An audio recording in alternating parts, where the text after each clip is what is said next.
Hello everyone. Welcome to this demo for the Migration Toolkit for Applications. Today we will be showcasing the new features of our tool while onboarding a classic Tomcat application on OpenShift.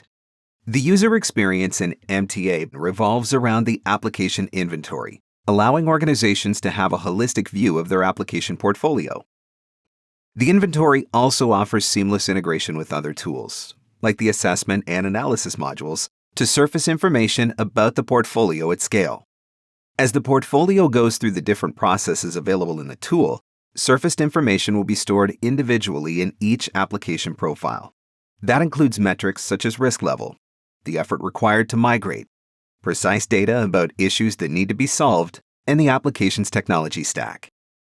One of the key challenges when dealing with large portfolios is to figure out a way to group applications together and then determine different migration strategies for each group. MTA provides multiple ways of classifying applications. The simplest way is through business services that represent the different business verticals, divisions, or teams that an organization might have. For example, let's focus on retail applications. Another powerful feature that helps with application classification is an extensible tagging model that lets you classify applications in multiple dimensions. MTA comes standard with a wide set of curated categories and tags, but users can add more to model any concept that could be meaningful in the context of their organization and application landscape. Here we've added tags that represent the application technology stack, like Java, Tomcat, and some Spring components, with an additional custom tag representing the usage of a custom corporate configuration library. Make note of this, as configuration is one of the key concerns when onboarding an application into the cloud. When dealing with applications at scale, a more sophisticated way of grouping applications may be required to manage large portfolios effectively. Archetypes simplify the grouping process by automatically classifying applications based on their tag taxonomy. At the same time, applications associated with an archetype inherit some of their features, such as additional tags or assessment data. Let's create a new archetype that covers all traditional Spring applications in the organization so we can centralize their management. Applications that match all the criteria tags will be automatically associated with the archetype. Archetype tags are the tags that will be inherited by applications just by being associated with the current archetype. This is a way to store metadata about applications at scale. In this case, we will associate a dedicated tag for the framework and information about the configuration model and runtime, which would be Tomcat for this type of application. Archetypes often refer to corporate architectures or frameworks that are maintained by a specific department or team inside the organization.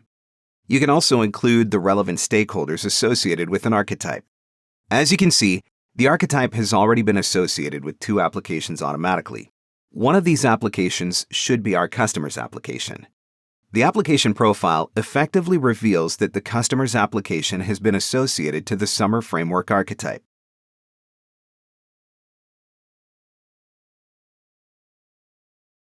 Given the association, the application has inherited the archetype tags we previously defined for the Summer Framework archetype.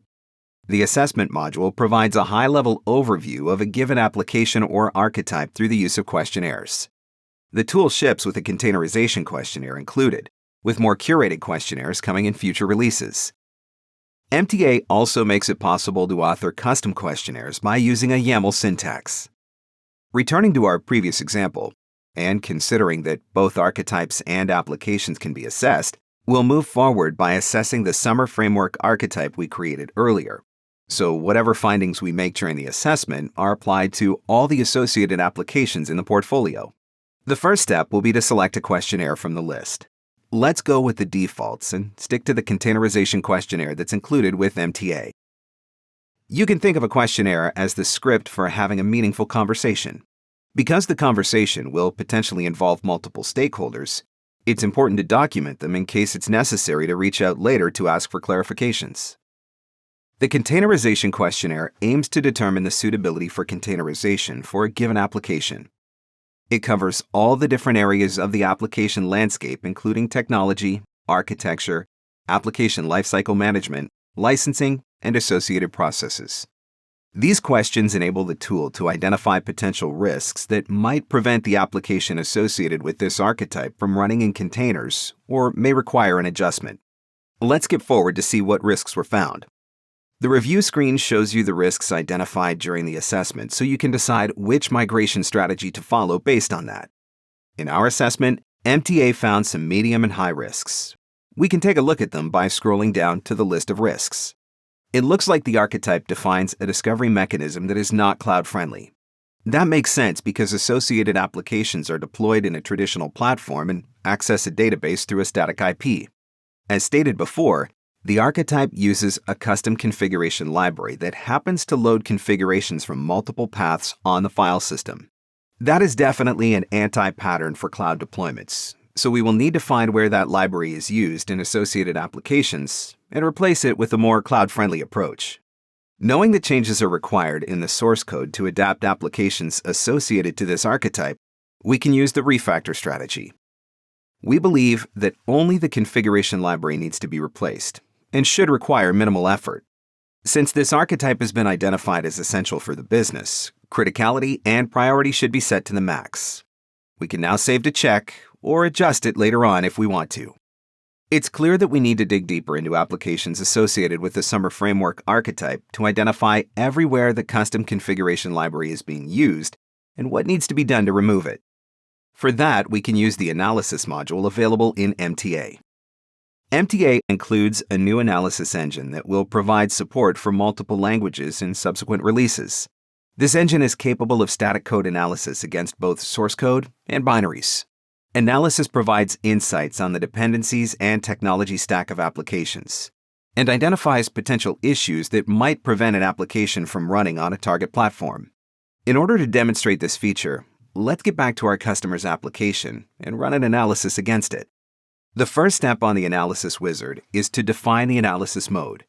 The most comprehensive one, source and dependencies, retrieves the application's source code from a source repository, parses the POM file, retrieves all the dependencies from an artifact repository, and adds them to the analysis scope. This provides a full picture of the application and its dependencies. Next is the selection of the migration targets. We want to deploy our application on OpenShift, so we need to select the containerization path. Also, to make sure we can use the supported OpenJDK images without surprises, we select the Oracle JDK to OpenJDK path as well. Finally, since we're moving towards Linux containers, it makes sense to do a sanity check to avoid any Windows paths that might remain in the code from previous iterations. Users can stick to the application and its internal dependencies only, or force the analysis of all libraries, including known open-source libraries. Advanced users with interest in specific packages can specify them directly. For our use case, we'll stick with the first option. MTA uses an extensible rules engine that looks for anti-patterns to find what should be changed for the application to run in the target platform. To remove the problematic configuration library, we developed a custom rule that looks for any usage of the library and recommends changes to be performed to replace it with a more cloud-friendly alternative. To use the rule, we only have to upload the file containing it during this step of the configuration. There are multiple options to fine-tune the analysis, like specifying the source platform to reduce analysis time. For the moment, we'll stick with the target path only. Lastly, we're presented with a configuration summary for the analysis. By clicking Run, the analysis will be scheduled and begin shortly. MTA fully leverages the resource management capabilities of OpenShift to scale the analysis based on the available resources on the project in which it has been deployed. Individual analysis pods for each application will be created, and the analysis will run as soon as there are resources available. We'll fast forward to the completed analysis and start digging into the results. As stated before, analysis in MTA provides insights on several aspects of an application. The first and most straightforward one is to identify the technology stack and associate it to the application profile as tags, so that the information can be used later to automatically assign archetypes across the portfolio. The analysis also gathers precise data about the dependencies used by the application. If we're only interested in the dependencies of a single application from the application profile, clicking on Dependencies on the Details tab would bring us to the Dependencies view, with filters already applied and displaying all dependencies for our application. MTA now provides portfolio-wide insights about dependencies. If we remove the single application filter, we can see dependencies that are being used across the entire portfolio. Clicking on a dependency will give us the list of applications using it, including which version is being used in each. This detail view also includes information about the type of relationship and a link to Maven Central, in case the dependency is an open source library. But probably the most important insight that an analysis provides is the list of issues. Issues are anti-patterns found in applications that might prevent them from running on a particular platform. As with dependencies, MTA now allows for managing issues globally instead of on a per-application basis as it did before, enabling users to identify trends across the entire application portfolio. For example, let's take a look at issues that were found in applications that used the Summer Framework archetype. The list includes direct access to the file system and the usage of hard-coded IPs, which is aligned with our findings during the assessment. It appears that the custom rule we specified before was also triggered. If we click on the issue, we get more information about it, including code snippets, links to external information, and the list of affected applications. As expected, the list of affected applications includes our customer's application. Clicking on it provides the list of affected files, including the number of incidents and the expected effort. In MTA, the effort required to migrate an application is expressed in story points. There isn't a direct translation between story points and work hours, since each organization has different teams and skills, but they do provide a way to compare and understand how complex migrating an application can be. Clicking on a file leads to precise insights for where the issue can be found in the source code, along with detailed information on how to solve it. Each occurrence of an issue in a file will be recorded, providing code highlights for the first 5. While all this information is beneficial for an architect or migration lead to understand the complexity of the modernization initiative, what about the migrators or the developers responsible for performing the actual changes on the source code? MTA also provides plugins for the most widespread IDEs on the market, like Visual Studio Code, Eclipse, or IntelliJ. These plugins provide an integrated way for the developers to get guidance on the changes they need to make to the source code. We already have the project for the customer's application open in VS Code. By installing the MTA plugin, we get an additional view for configuring analysis. Note, the configuration options are the same as in the web user experience. Once the configuration is ready, we can click on Run, and the plugin will execute a local analysis and provide the results right on the IDE environment. Again, the analysis results show 2 occurrences of the issue from our custom rule in the persistence config class, like it did before on the web user experience.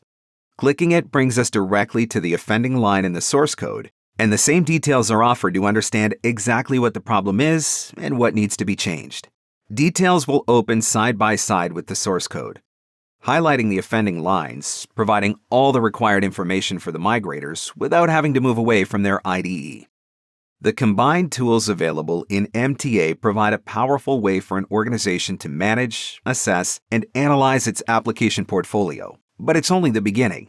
We're working on multiple initiatives to widen the scope of MTA, allowing it to go beyond the assessment and analysis stages to fulfill our vision of providing value at every stage of the modernization process. Stay tuned for more features coming in MTA by visiting the product page available on the Red Hat Developer website. Thanks for watching.